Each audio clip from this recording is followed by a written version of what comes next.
I think, Senator Marcos, will you allow a brief statement from them, or would you like to take your time now for interpellation? I would allow the secretary perhaps after the questioning, because this is just continuing my former line of questioning when I ran out of time yesterday. So Go ahead, Senator. Thank you, Senator Senator Marcos, and my intervention will be very short. I just want to refer to I'm sorry, Secretary Delas, let me just make this clear. Would you allow her to... Well, no, I would rather finish mine because baka abutan tayo ng 2:30 na hindi pa natapos yung aking tatanong. So with the but afterwards, I think we will, if I get luck. So let me continue with the line of questioning that I had started yesterday. General Napeñas, during the January 9 meeting with General Purisima, with Mendez, Purisima, and the President, hinanap ba ng Pangulo si General Espina? No, Your Honor. Hindi niya sinabi nasan si DDG? No, Your Honor. No. General Purisima, did the President look for General Purisima, did the President look for General Espina in your January 9 meeting in the palace? No, Your Honor. No, so he was not surprised, and he was not surprised that he was not there, and he went on with the meeting despite the fact that the acting chief PNP was not there. We have heard the testimony today from the different officers. General Katapang, at no point did you inform the President that there was a firefight going on where we were suffering casualties, that PNP staff was suffering casualties? No, Your Honor, but in the afternoon it became very clear that indeed we had suffered How very did it big become casualties. clear, General? When General Guerrero already informed that there were already casualties in the field. So it was General Guerrero who informed the President? When he was talked to. Yes, but so it was the first person to inform the President that there was a firefight, there was an encounter, and we are beginning to suffer heavy casualties. The first time was General Guerrero informing the President. Is that correct? We are not yet confirmed on how many casualties we have. I know, but the point I'm trying to the question I'd like answered is, who was the first person to inform the President that there is a firefight in Mamasapano and it has gone wrong? There's an operation, it has gone wrong, and we are beginning to suffer heavy casualties. Who informed the President of that first? Your Honor, I do not know. May I ask my field commanders if they can be allowed to Well, answer? no, the field commanders were only reporting to you, and you were next to the President, so I presume you would be the closest one. From the side of the PNP, I know that Secretary Mark would not have been the one because he did not know of the operation. General Espina, did you at any point transmit this information to the President? No, sir. So what I'm trying to find out, General Purisima, did you at any point, when you heard that because at 5:30 a.m. you were already requesting assistance from the AFP, did you at that point also inform the President, I am requesting assistance from the AFP because yung mga tropa ko ay napasabak at mukhang marami na tayong casualty? Your Honor, that is the essence of my request earlier, that to clear with the So at this public hearing today, we are being told that we do not know, or we cannot be told, when the President was first informed about the firefight between the MILF, BIFF, and the PNP staff. Your Honor, that's why I'm requesting, because it involves the communication between me and the President, Your Honor. When did the President know that Marwan had been killed?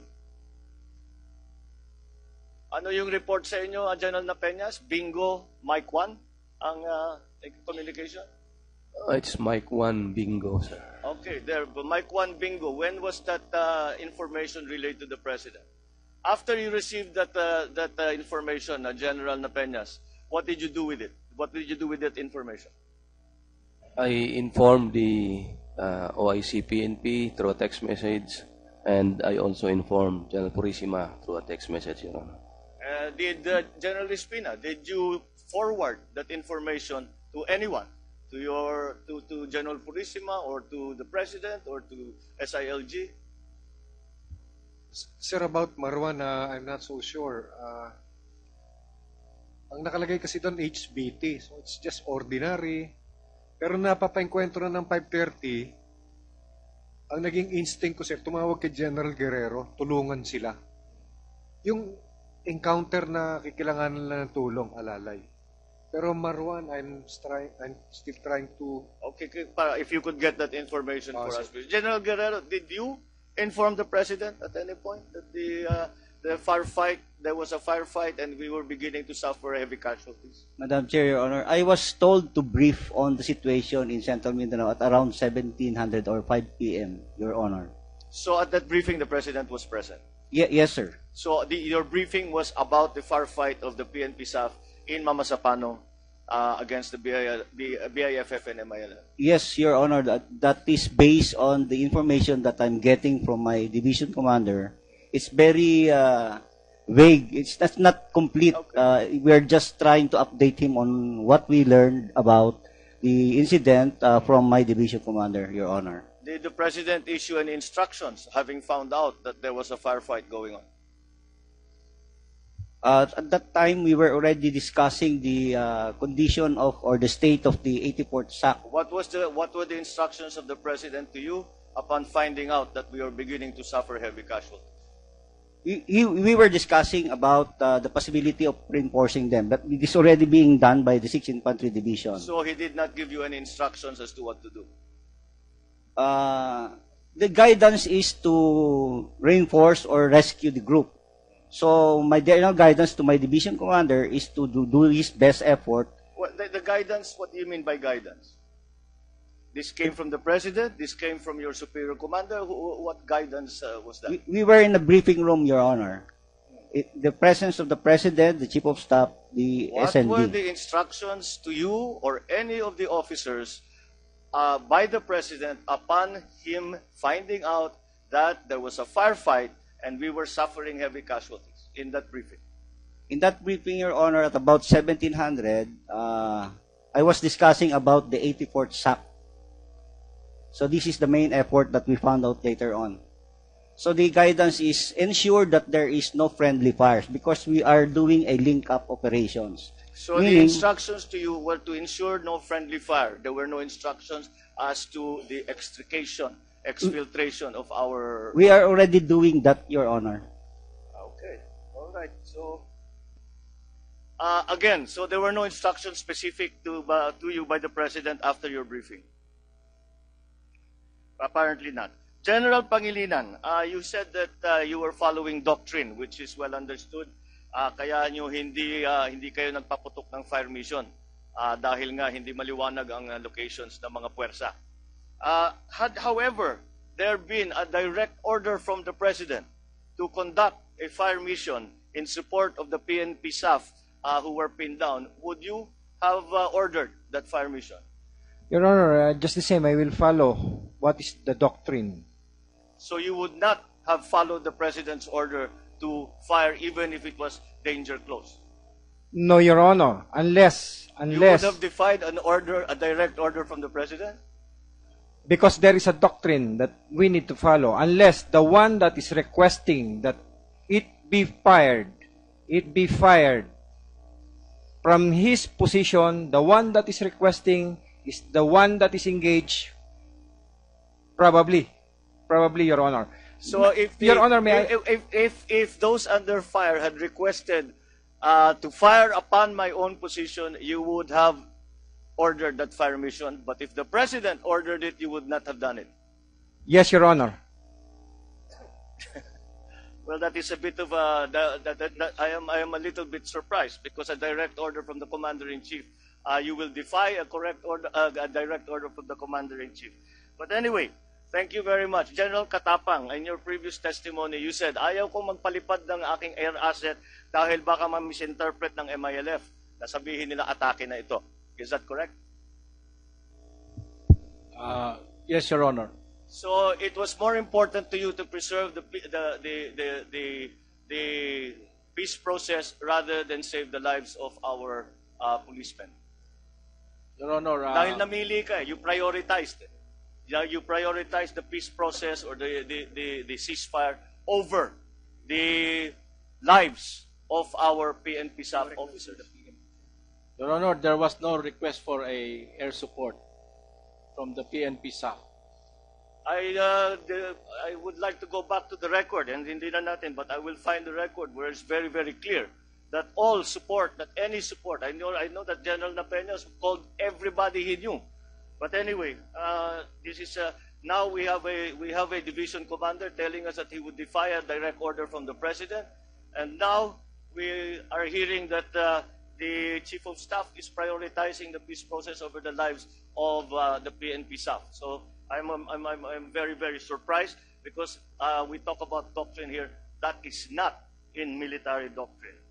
Now I'd like to go now to the problem. We have talked about command and control. I'd like to now talk about the coordination process. General Orense, you are the GRP adjunct of you're the GRP adjunct in position. Yes, sir. In the report of the AFP, at 5:37 a.m. 25 January, the chairman of the GPH adjunct tried to reach MILF adjunct and could not contact them. Is that correct? Yes, Your Honor. Okay, so that is 5:37 a.m. 4 o'clock p.m. was the total ceasefire. Tama ba yung aking mga oras? 4 in the afternoon, 4 sir. p.m., yes. Yes, sir. 1600 of 25 January. Yes, Your Honor. Would you tell me what happened between 5:37 a.m. when you first tried to contact MILF adjunct until the total ceasefire at 1600 of 25 January? Yes, Your Honor. Actually, sir, it's not 5:37. I called him up at about 5:48 in the morning, but unfortunately, his phone could not be reached. So I made another call about 6:38, Your Honor, and the phone just kept on ringing. Then at about 7:31, he was the one who called up, and he informed me that there was already something that was actually unusually happening. I asked him about the inability of not making contact with him. Sabi ko sa kanya, Attorney Dataya, Attorney, kanina pa ako tumatawag sa iyo pero hindi kita makontak. And his retort was, pasensya ka na sa isang 73-year-old na sakitin na matanda. I need rest. Sabi niya gano'n. And that is at what time, General Lorenzo? 7:31, Your Honor. In the account of the AFP, 7:30, Major Sol of GPH CCCH contacted the International Monitoring Team. Is that correct? In fact, tumawag pa sa'yo na meron sa account Yes, Your ninyo, Honor. Commander 6ID called Chairman GPH Ajag if he has contacted his counterpart. Wala pa. But at 7:30 a.m., Major Sol started to organize the contacted the International Monitoring Team and started to organize the Joint Ceasefire Crisis Team. Is that correct? Yes, sir, Your Honor. Very well. So what happened at that point? So hindi nyo na-contact yung MILF adjunct at all? He was the one who called up at about 7:31, Your Honor, and from then on, we kept communicating with each other with regards to the event that was unfolding. So sir. at 7:31 a.m. Of the 25th of January, MILF adjunct calls Chairman GPH adjunct, and he is informed he will call Darapanan. Yes, Your Honor. Actually, sir, he said he would call the Darapanan to make some more coordination. If you will remember, sir, the other day I presented, sir, the levels of coordination starting from the operating units up to the MILF adjunct, sir, and that was the one that he did because he had to inform also the Central Committee and what's happening. So what I'm saying here, Your Honor, is that the Central Committee, I believe, would have to take actions on what's happening It's already beyond the AJAG. What's happening, sir? It's already the CCCH at that time, Your Honor. Thank you. I understand. Okay, so by 7:31 a.m., MILF AJAG was already informed of the situation on the ground. That is what we have in the account. Is that correct? Yes, Your Honor. All right. But it took 9 hours until the total ceasefire. In fact, at 11:45, the Joint Ceasefire Crisis Team had a dialogue with Guma, who is the 105th Base Commander. Is that correct? Yes, Your Honor, and it's already the take of the CCCH at that time, Your Honor. So, Chairman Iqbal, how is it that it took close to 5 hours upon your knowing that there was a missing counter, as you like to characterize it, until the firing stopped? Bakit ganun katagal? And I can only speculate how many people died between 11:45 when the JCCT dialogue with Guma was occurred, and the total ceasefire at 4 o'clock p.m. Why did it take so long? Alam na ng commander ng 105th na gobyerno ang kaharap nila. Bakit nag-antay ng halos 5 oras bago natigil ang putukan? Senator Marcos, this will be your last question for the time. That is my last question. Okay, I thank would you. just like to point out the inefficiencies and the ineffectiveness of this coordinating, dahil lagi natin nababalitaan, lagi natin naririnig na hindi nag-coordinate ang kapulisan. Nag-coordinate sila 5:37 pa lang, pero natigil ang putukan 4:00 ng hapon. Chairman Iqbal, please explain how it took so long and why this mechanism, which it seems was followed, did not affect a ceasefire until close to 11 hours later, through which time I can only imagine how many SAF troopers had been killed. Well, I talked to the chairman of the MILF Coordinating Committee on Cessation of Hostilities, or ceasefire, and I even talked to the head of the International Monitoring Team, and their statement was that they attributed the length of the effectivity of the ceasefire on the collapse of communication. But as to what really happened, why it happened that way, I think the proper personalities to answer that, Your Honor, would be the CCCH of the MILF, CCCH of government, and the members of the International Monitoring Team, because I understand that since around 6 o'clock, 5:30 or 6 o'clock, they were already on the ground trying to effect a ceasefire between the two groups. Thank you, Madam Chairman. No more questions, but just this statement. We still have to find out, and it has to be explained to us, because it is constantly being said that this happened because of lack of coordination with the MILF. The coordination began with the MILF at 5:37 a.m., 25 January. The fighting stopped at 4 o'clock p.m. of 25 January. That is 11 hours. Now, the coordination had already begun, but it took 11 hours for the MILF to stop shooting at our forces. That, I think, puts spade to the idea that the coordination was not there. The coordination was there, it was attempted, but it was not implemented until 11 hours later, by which time many of our troopers, by 4 o'clock, lahat ng namatay, patay na. So that is the extent of my interpolation. We will have that for the record. Thank you for setting that, Senator Marcos. Very briefly, 1 minute, sir. Yes, sir. That's the coordination is very important, so that the firing should not start, because once the firing starts, it's very hard to separate by experience. But Guma already knew that the forces in front of him were military, were government forces. The joint dialogue with Guma was at 11:45 a.m. General, please have your statements written if you have any clarifications to make. Thank you.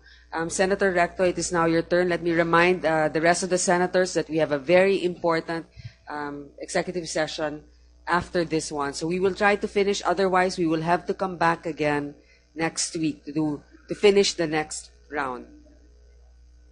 Thank you, Madam Chair. Madam Chair, many of my questions have already been asked, so I will only ask 2 or 3 possible questions. 2 for the MILF side. Ginong Iqbal, meron pong BBL na nakahain dito po sa Kongreso at alam naman po ninyo, ang Senado ay hindi malaking rubber stamp which will mechanically out a yes or a no sa kahit anong batas. Being a deliberative body, we offer our insights to cure, improve, amend some of the provisions with the end in view of forging a superior piece of legislation. Kung sakaling mababago ang BBL, substantive in scope but no major dilution of the principles and will not jeopardize autonomy, tatanggapin nyo ba ito? Igagalang nyo po ang pasya at wisdom ng legislatura? Or will you use this as an excuse to turn your back and walk away from the negotiating table? Thank you, Your Honor, for asking that question.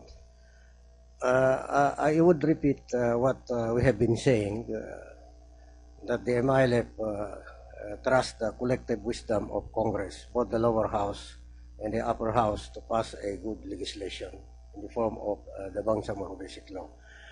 And then I would reiterate what had been stated in the letter of Chairman Murad to Congressman Ropos Rodriguez regarding the BBL.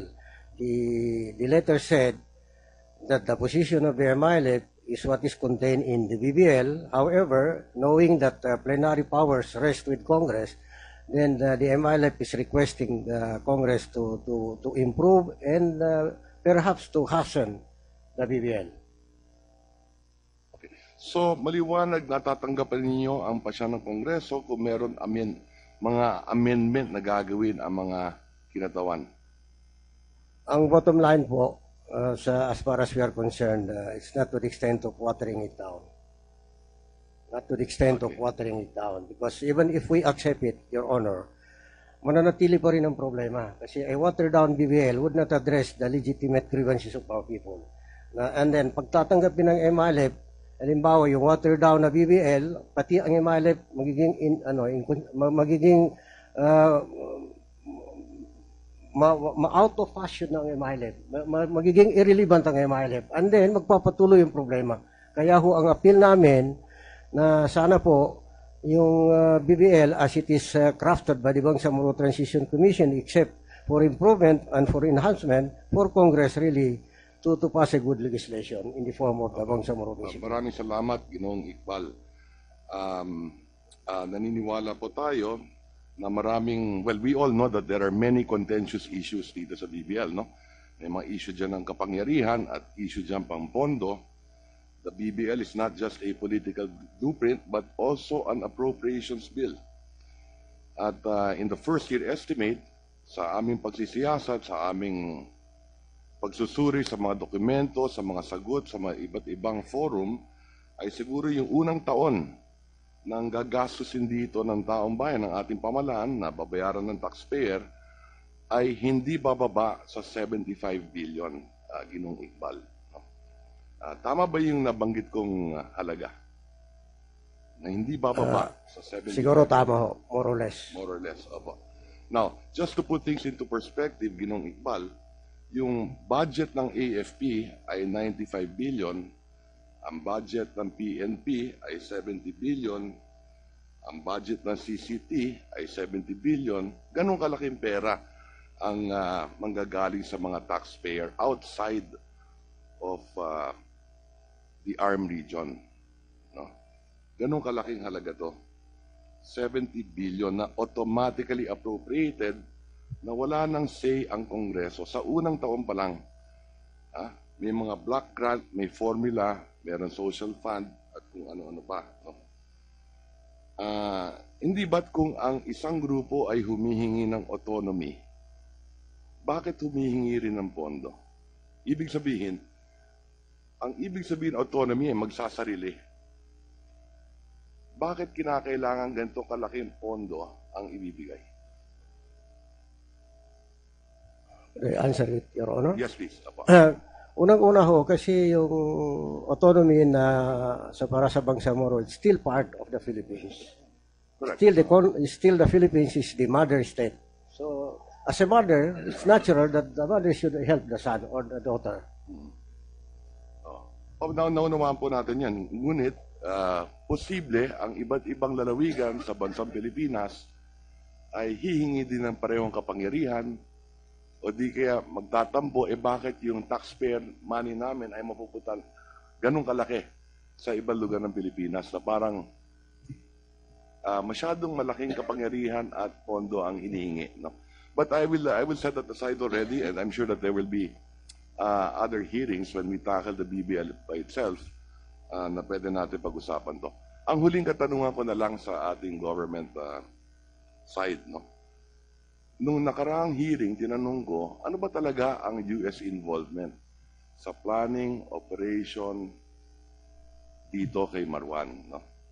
At nababasa natin sa payagan na meron reward money, meron mga chopper na ginamit.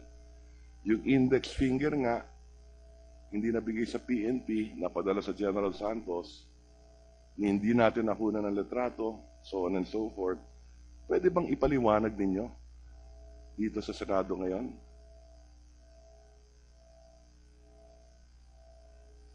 Your Honor, I believe that those two issues we listed down that will be taken up in the executive session, Your Honor. So sasagutin ninyo mamaya pagdating Yes, sa Your executive session. Okay. So yun lang po, Madam Chair. Maraming salamat po. Thank you, Senator Recto. If everybody followed your example and stuck to the time, I think we will make it to our executive session. I will give Secretary Delas 1 minute, please, for your manifestation. Yes, Your Honor, and I can't just let it go because so much was said about the relationship between terrorism and revolutionary movements, and I think that the manifestation of Senator Cayetano, there is a part there that I wish to underline because precisely this will help to enlighten the discourse. He said that that the U.S. government had wanted to put MILF in the terrorist list. It was the Philippine government that asked that it not be included. But very meaningfully, it also said that the U.S. government decided eventually that the best way to de-link terrorism and MILF as a revolutionary movement was the peace process. Alalahanin lang ho yun natin ho yun. Yun ho yung sinabi na ang pinakamabisang paraan na ma-disconnect mo ang isang revolutionary movement at ang terorismo is the peace process. And in the end, that is the policy of the U.S. government that has prevailed. Let me also just mention, Your Honors, that IRA was a terrorist, was labeled as a terrorist movement. ANC of Mandela was also a terrorist movement. FARC in Colombia, where there are negotiations now ongoing, that may lead to an agreement where they will become part of a government, was also a terrorist movement.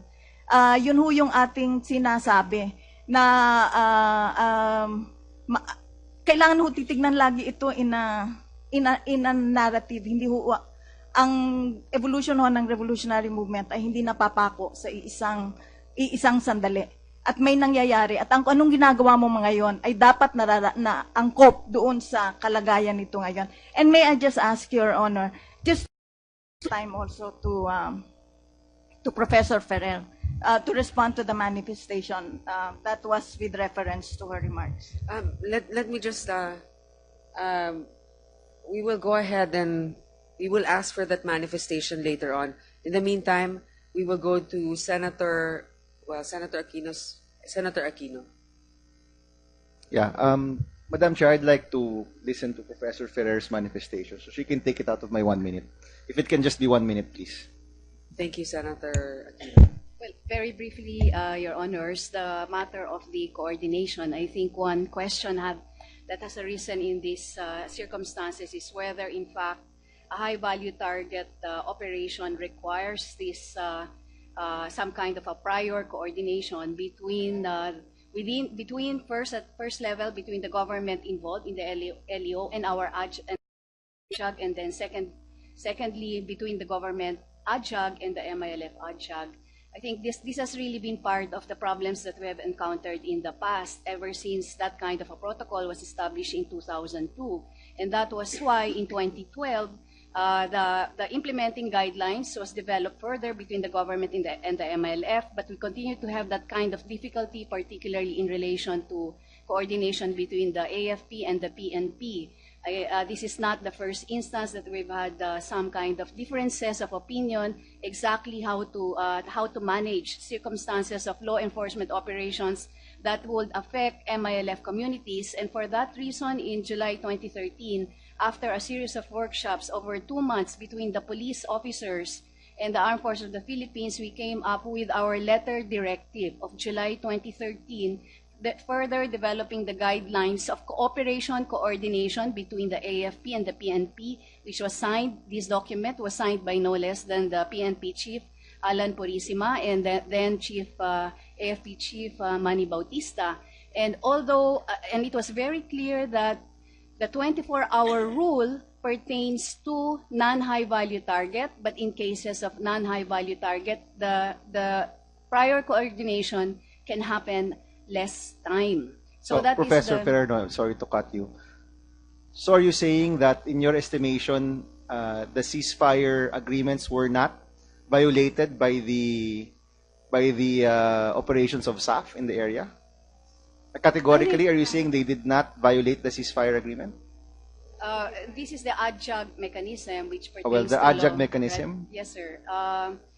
I think they have said that they have decided as a matter of judgment call that they will not coordinate this operation with this mechanism. Kaya nga po, but for the adjunct, and I'm not sure if you can speak for Yes, the, sir. can you speak for the adjunct? Protocol-wise, there was oversight, bypassing of the protocol. But I think, if I may, Your Honor, there are really two questions here. One is how to interpret the protocol. The second is to evaluate the consequences, whether or not it was necessary or not in that circumstances. Professor, let me ask General Orense of the adjunct. General Orense, no, just to be clear lang with what Professor Ferrer was saying. Sa inyo pong tingin, wala pong violation dun sa adjunct mechanism, dun sa ginawang operations against Marwan? Meron po, sir. Actually, sir, yung prior coordination, sir. Okay, kasi iba yung prior coordination sa time on target. Yes, Your Honor. Okay, and if indeed there was, you're evaluating that, ano? So kapag hinatulan po ninyo na meron ngang violation, ano po yung consequences po noon? As of now po, Your Honor, we really do not have any action on that. Maybe it could be just talking with them or telling them that they have violated, so it will not be repeated anymore. But kumbaga po, may mekanismo tayo, sa tingin nyo po, nilabag yung mekanismo, so ngayon, both parties will have to judge, no, based on that violation, kung ipagpapatuloy pa ba yung mga proseso o hindi. Tama po, di ba? Yes, Your Honor. Okay, so let me ask Mr. Iqbal, sa tingin nyo po ba, they're also the MILF is also part of the adjunct, tama po? Okay. Do you feel that there was a violation in the adjunct, in your estimation, na meron pong violasyon yung usapin ng ceasefire?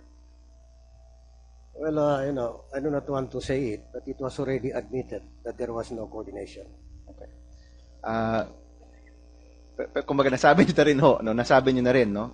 Na wala pong koordinasyon, therefore na-violate yung adjunct. Ano po yung magiging aksyon ng MILF ngayon ng nasabi po ninyo na meron pong violasyon dun sa mekanismo ng pagsi-ceasefire?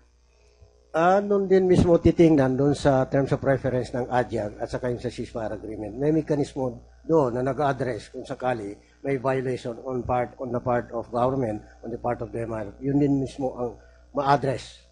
At doon sa violation na yun, titingnan po ninyo kung nararapat o bang ipagpatuloy yung peace process o hindi. I think that would not go to that extent because everybody believes that the way forward is to continue the peace process. Okay. So you're saying, Chairman Iqbal, na kahit may violation, ipagpapatuloy pa rin ninyo yung peace talks? On the part of the MILF, we are committed to peace, and for us, there is no other option except the option of peace. Okay. Sabi po ninyo, no, that there is no other option except peace. I would like to ask regarding justice, no. At ito rin po yung tanong ko nung isang araw, and I'm very masaya po ako na nandito po kayo para sagutin yung mga tanong ng diretsahan.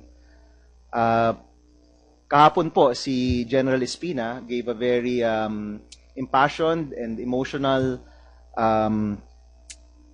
plea, no? Plea and a question regarding why his men were treated that way, no? General Espina, no, yesterday in Congress, and I think that went to the hearts of many Filipinos. I'm sure nakita nyo na rin po yung mga video, meron po kayong mga reports on the ground. Handa po ba ang MILF na tumulong sa ating mga government officials na arestuhin, mag-serve ng warrant of arrest kapag panahon na mag-serve ng warrant of arrest, at i-turn over ang mga gumawa po ng mga heinous crimes sa ating mga SAF 44? Handa po ba kayong tumulong? Mahirap na tanong yan, pero kaya lang, ang gusto kong sabihin dito, yung justice. Opo. Kailangan mag-apply yan doon sa two sides. Ibig sabihin, ang hustisya, hindi lang para sa malakas. Ang pinaka-importanting hustisya para sa yung mahina. So, justice would apply to West. However, regarding your question, I think we have a mechanism to address that question. It's in the mechanism of the ceasefire agreement and the adjunct. The MILF, from the beginning, in 1997 up to today, we considered all signed documents as sacred. Even that agreement is signed between Muslims and non-Muslims, because it is the same. Whether you sign an agreement with a Muslim or with a non-Muslim, the sacredness of that agreement is the same. First of all, no, Mr. Iqbal, no, yung malakas at mahina in this case, maybe traditionally malakas yung gobyerno at mahina po yung mga kasama ho natin sa MILF. Pero in this case, klarong-klaro po, di hamak mas marami po yung ibang forces, no? At kung makikita rin po ninyo, mas maliit rin yung puwersa na pumasok po sa Mamasapano compared to the forces that were there. Yung nakita ho natin kahapon, no, yung nag-surface po ng mga videos at yung medical legal report na meron pong mga pinatay ng harap-harapan. Yun po, labag rin po yun sa mga patakaran po ng MILF, hindi po ba?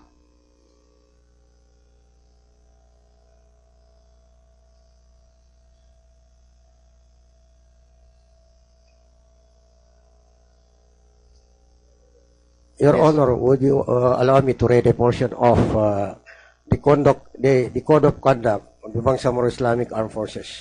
Please, please. It's Article 1, items 4, 5, 6, and 7.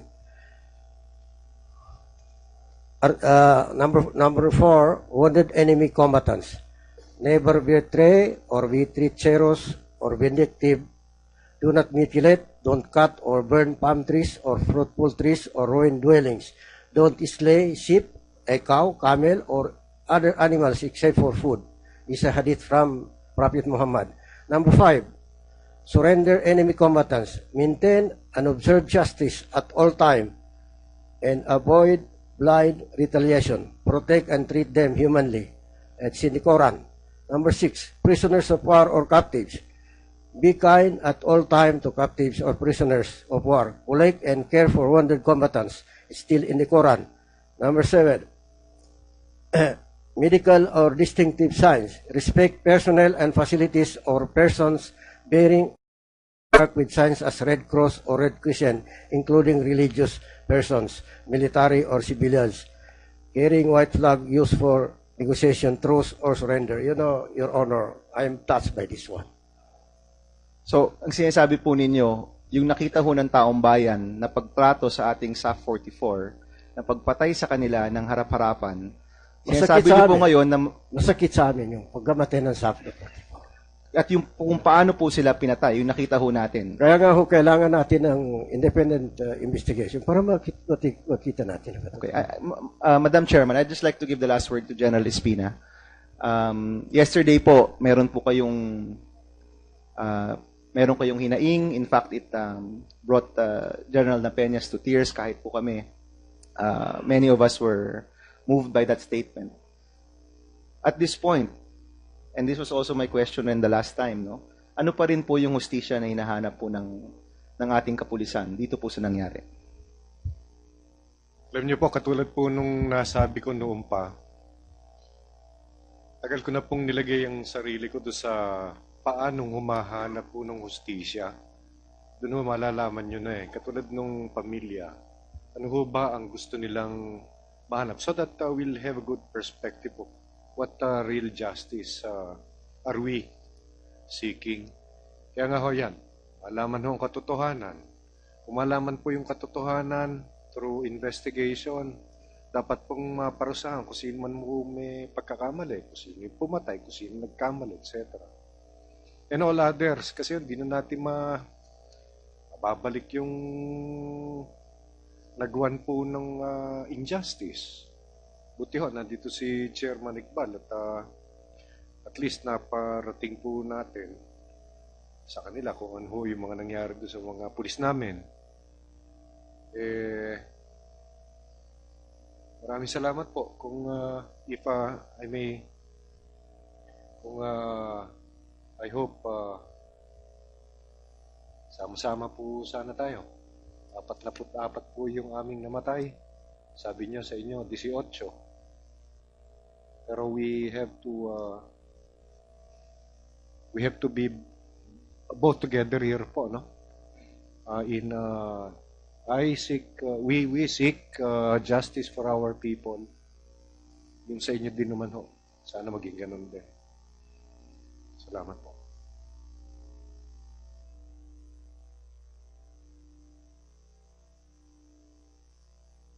Thank you, Senator Pam. And for next interpellator, Senator Pia Cayetano. Thank you, Madam Chair. Magandang hapon po sa inyong lahat. I'd like to start with a quick manifestation. As chairman of the Committee of Women and Children, I am very much aware of the situation of civilian women and children. Just to make this clear, our concern today and in the past 15 days in the pursuit of justice does not in any way disregard the plight of the civilians and the women and children as it seems to be insinuated in many incidents just because we do not put a rubber stamp or immediately sign off on the BBL. As my colleague has said just earlier, it is our job to review the BBL. Kahit na anong bill na pumasok dito, ang tindi ho ng revision na dumadaan, pati ho ang RH law na pinaghirapan ko. So sana ho maintindihan nyo rin na talagang ganyan din, dumadaan ho talaga sa butas ng karayom ang mga mahihirap na batas. At kung gawin namin ang aming trabaho, hindi ibig sabihin na kinakalimutan namin ang mga karapatan ng bawat Pilipino. We are for justice and peace for every Filipino. Let me make that clear because it insults me to hear insinuations that just because we pursue this, that we are not for peace or that we are not for other members of our society. So on that note, let me address my questions to Chairman Iqbal.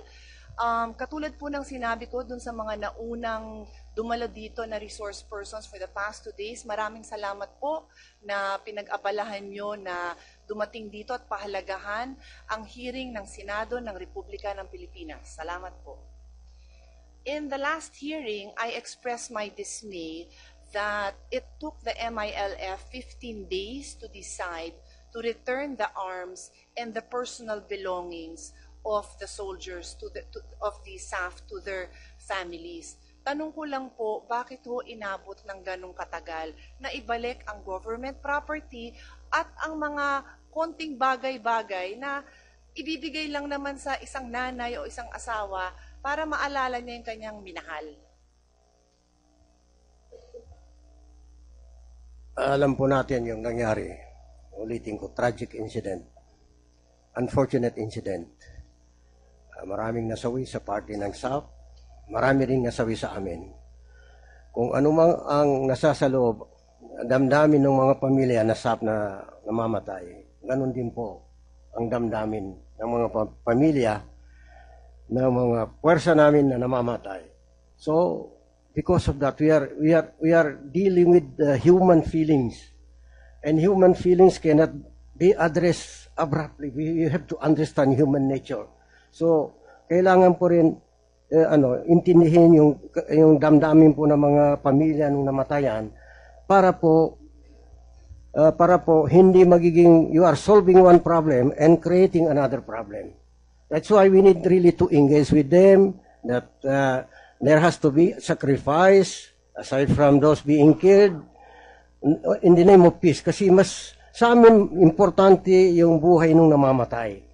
Pero meron itong sitwasyon na dapat ipagpatuloy po natin ang kapayapaan. So yun, pinakiusapan po namin yung mga combatants namin na mayroon mas mahalaga na bagay na dapat magsakripisyo tayo. That takes it quite long for the MILF really to decide that we are returning the firearms captured from the SAF commandos. But I have to register here that not only firearms were taken by the MILF, there are groups. The BIFF has said that they captured 10. And then, gaya na nangyari sa ibang lugar, sa Sulu, sa Basilan, sa Maguindanao, kung meron nangyari ganyan, yung mga sibilan mabilis din eh. So, ina-account po namin kung ano ba talaga napunta sa amin na mga armas, so yun po ang isasauli po namin. Thank you, sir, for your candid response, and I do appreciate that there are emotions involved here. Pero yun din ho ang dahilan kung bakit meron tayong mga opisyalis. Kailangan po, siguro, ito suggestion ko din, na mabilis din naman ho tayong sumagot dun sa mga issue na yun. Kasi po, it is very vital to the peace process to be able to hear that you acknowledge that this is government property on the one hand, and these personal belongings are part of the human rights of every person. Yun lang ang aking ding response dun sa candid nyo naman na sagot, which I appreciate. Sana ho maisip din natin yun kasi yun ho ay nakadagdag sa sakit at sa hirap na dinadanas natin ngayon na hindi masagot yun ng ganong katagal po na panahon. Especially with incidents that sumagot ang mga combatants doon sa mga asawa ng SAF at kung ano-anong pinagsasabi. Sana maganda hong narinig sa officials on your part na gagawin namin ang lahat para maibigay kaagad yun. Kasi yun naman din po ang sinasabi nyo. That is your objective. Kailangan nyo lang idaan sa proseso. Anyway, let me move on to my next point. Narinig nyo po yung sinabi ni Secretary De Lima about the applicability of criminal laws.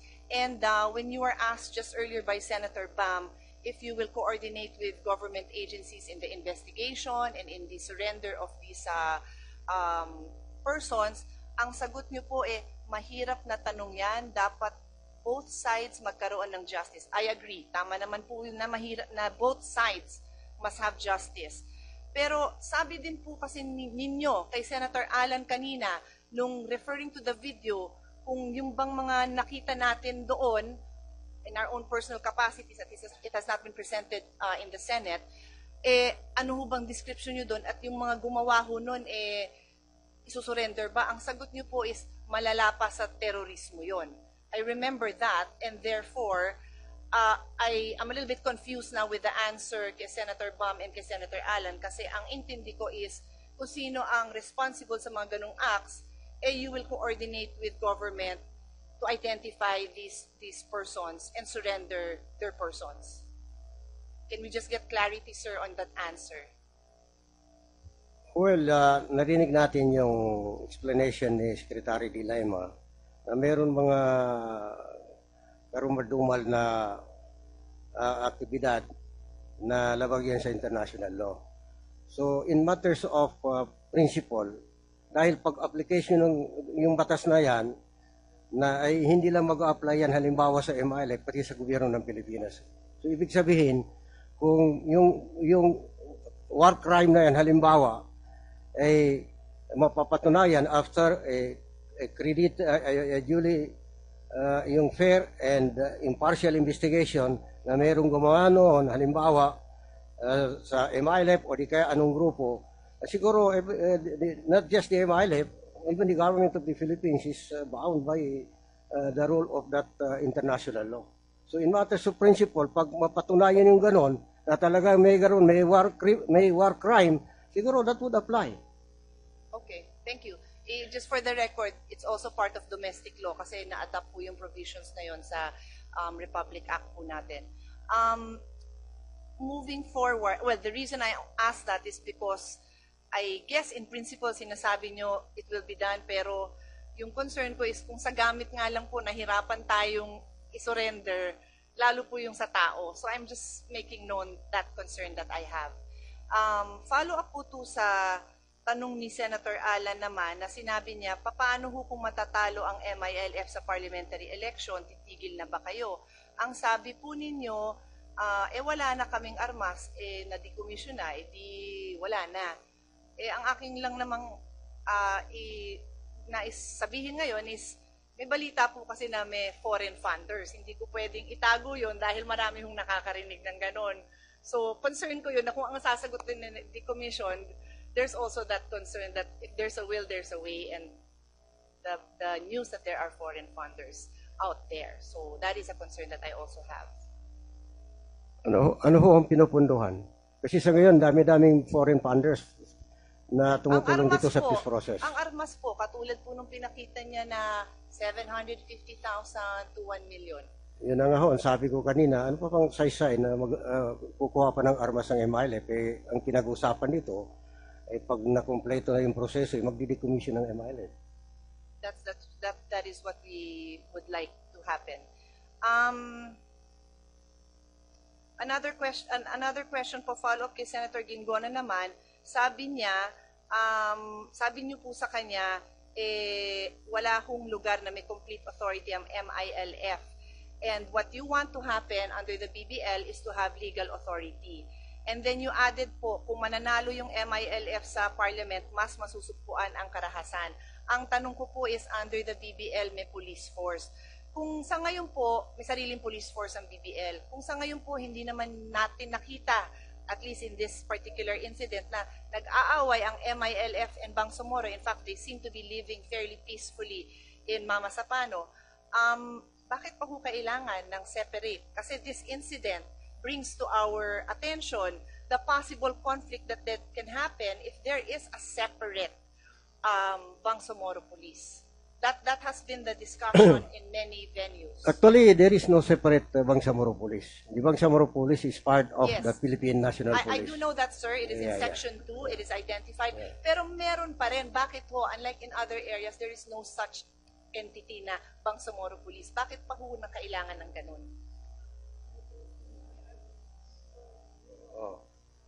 Meron daw armed force. Nandito naman si Governor Hataman. May police naman sa army.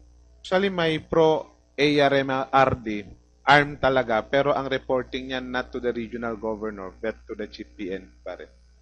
So if I may get clarity from General Espina, so what we have now is one whole unit. Is there any such entity that similar to what will be created under the Bangsamoro? Does that exist in any way right now, General Espina or Secretary Mar? And any concerns that you have on that? And I think that's my last question. Ma'am, the police force that's going to be set up in the Bangsamoro would be under the Chief PNP and under the supervision of NAPOLCOM. Resolved na po yan. Yes, I know. Pero does that kind of setup exist now in No. any other No, not way? yet. So that's why we are creating something new. Yes. And why is that necessary? That is my question. Bakit kailangan may Bangsamoro Police? Wala namang Cordillera Police, wala namang Bisaya Police. Yun lang po yung gusto ko maintindihan kasi this incident has brought to our attention na yung possible conflict na mangyayari. Kung wala namang internal problems between BI and MI na, bakit may kailangan na Bangsamoro Police? Ba't hindi pwedeng PNP na lang? Ma'am, it's more on the regional police office that we are referring to here. Yung pro-arm namin is also a regional police, which is a unit of the Philippine National Police.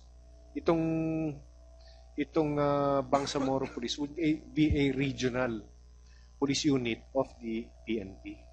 Just like any other regional police unit Yes, all over ma'am. the country? Yes, ma'am. Any further comments, Secretary Mar, on that? I don't know if you can explain it better to me because you're a civilian like us. Thank you po. The present PRO, by the way, PRO is Police Regional Office. So the present PRO arm, in fact, becomes or converts into the PRO Bangsamoro. The So it's not like we're creating a new entity. Basically, it's the entity that is there that will now be sort of renamed to reflect the name of the new area. Pero police has to be composed of Bangsamoro people. Hindi naman. Well, not necessarily, but that is. Secretary Delis is shaking her head. No. But that is also our policy all over the country, because in Cordillera, the PRO Cordillera and all of the provincial offices of the PNP in Cordillera are the people from Cordillera, the people from Region 1, the people from Region 2 are pretty much those that occupy those positions in their respective areas. Thank you, Chairman Iqbal.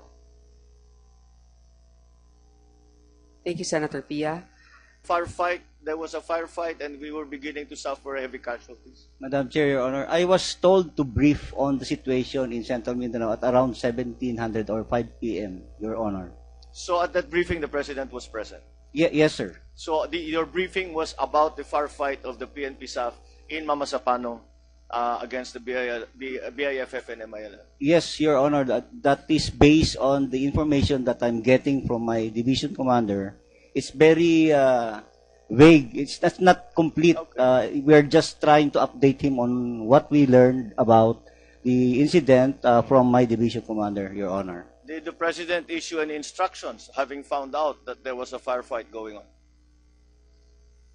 At that time, we were already discussing the condition of or the state of the 84th SAC. What were the instructions of the President to you upon finding out that we are beginning to suffer heavy casualties? We were discussing about the possibility of reinforcing them, but it is already being done by the 6th Infantry Division. So he did not give you any instructions as to what to do? The guidance is to reinforce or rescue the group. So my general guidance to my division commander is to do his best effort. The guidance, what do you mean by guidance? This came from the President? This came from your superior commander? What guidance was that? We were in the briefing room, Your Honor. The presence of the President, the Chief of Staff, the SND. What were the instructions to you or any of the officers by the President upon him finding out that there was a firefight and we were suffering heavy casualties in that briefing? In that briefing, Your Honor, at about 1700, I was discussing about the 84th SAC. I think, Senator Marcos, will you allow a brief statement from them, or would you like to take your time now for interpellation? I would allow the Secretary perhaps after the questioning, because this is just continuing my former line of questioning when I ran out of time yesterday. So go ahead, Senator. Thank you, Senator Marcos, and my intervention will be very short. I just want to refer to... I'm sorry, Secretary Delas, let me just make this clear. Would you allow her to... Well, no, I would rather finish mine because baka abutan tayo ng 2:30 na hindi pa natapos yung aking tatanong. So with the... but afterwards, I think we will, if I get luck. So let me continue with the line of questioning that I had started yesterday. General Napeñas, during the January 9 meeting with General Purisima, with Mendez, Purisima, and the President, hinanap ba ng Pangulo si General Espina? No, Your Honor. Hindi niya sinabi, nasan si DDG? No, Your Honor. No. General Purisima, did the President look for General Purisima, did the President look for General Espina in your January 9 meeting in the palace? No, Your Honor. No, so he was not surprised, and he was not surprised that he was not there, and he went on with the meeting despite the fact that the acting chief PNP was not there. We have heard the testimony today from the different officers. General Katapang, at no point did you inform the President that there was a firefight going on where we were suffering casualties, that PNP SAF was suffering casualties? No, Your Honor, but in the afternoon it became very clear that... So this is the main effort that we found out later on. So the guidance is ensure that there is no friendly fires because we are doing a link-up operations. So the Meaning, instructions to you were to ensure no friendly fire. There were no instructions as to the exfiltration of our... we are already doing that, Your Honor. Okay, all right. So, again, so there were no instructions specific to you by the President after your briefing? Apparently not. General Pangilinan, you said that you were following doctrine, which is well understood. Kaya nyo hindi kayo nagpaputok ng fire mission dahil nga hindi maliwanag ang locations ng mga puwersa. Had, however, there been a direct order from the President to conduct a fire mission in support of the PNP SAF who were pinned down, would you have ordered that fire mission? Your Honor, just the same, I will follow what is the doctrine. So you would not have followed the President's order to fire even if it was danger close? No, Your Honor, unless You would have defied an order, a direct order from the President? because there is a doctrine that we need to follow, unless the one that is requesting that it be fired from his position, the one that is requesting is the one that is engaged, probably, Your Honor.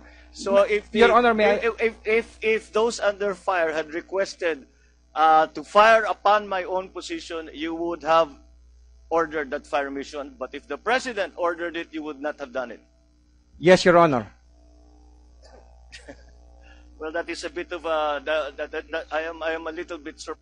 Your Honor, that is the essence of my request earlier, that to clear with the So at this public hearing today, we are being told that we do not know, or we cannot be told, when the President was first informed about the firefight between the MILF, BIFF, and the PNP SAF. Your Honor, that's why I'm requesting, because it involves the communication between me and the President, Your Honor. When did the President know that Marwan had been killed? Ano yung report sa inyo, General Napeñas? Bingo, Mike 1 ang communication? It's Mike 1 bingo, sir. Okay, there. Mike 1 bingo. When was that information relayed to the President?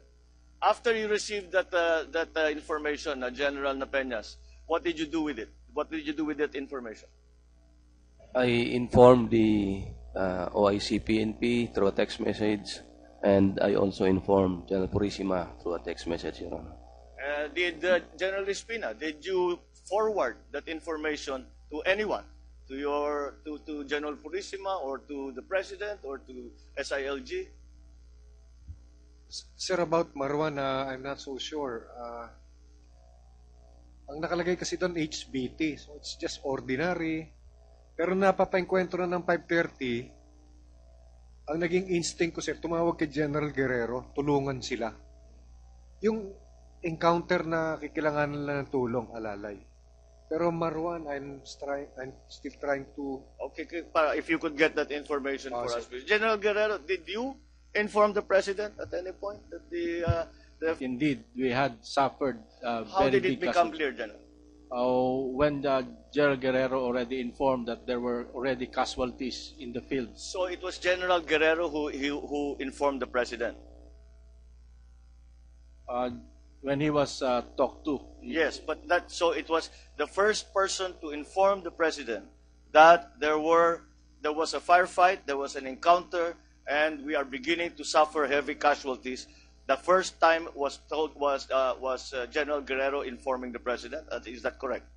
We are not yet confirmed on how many casualties we have. I know, but the point I'm trying to the question I'd like answered is, who was the first person to inform the President that there is a firefight in Mamasapano and it has gone wrong? There's an operation, it has gone wrong, and we are beginning to suffer heavy casualties. Who informed the President of that first? Your Honor, I do not know. May I ask my field commanders if they can be allowed to Well, no, answer? the field commanders were only reporting to you, and you were next to the President, so I presume you would be the closest one. From the side of the PNP, I know that Secretary Mark would not have been the one because he did not know of the operation. General Espina, did you at any point transmit this information to the President? No, sir. So what I'm trying to find out, General Purisima, did you at any point, when you heard that because at 5:30 a.m. you were already requesting assistance from the AFP, did you at that point also inform the President, I am requesting assistance from the AFP because yung mga tropa ko ay napasabak at mukhang marami na tayong casualty?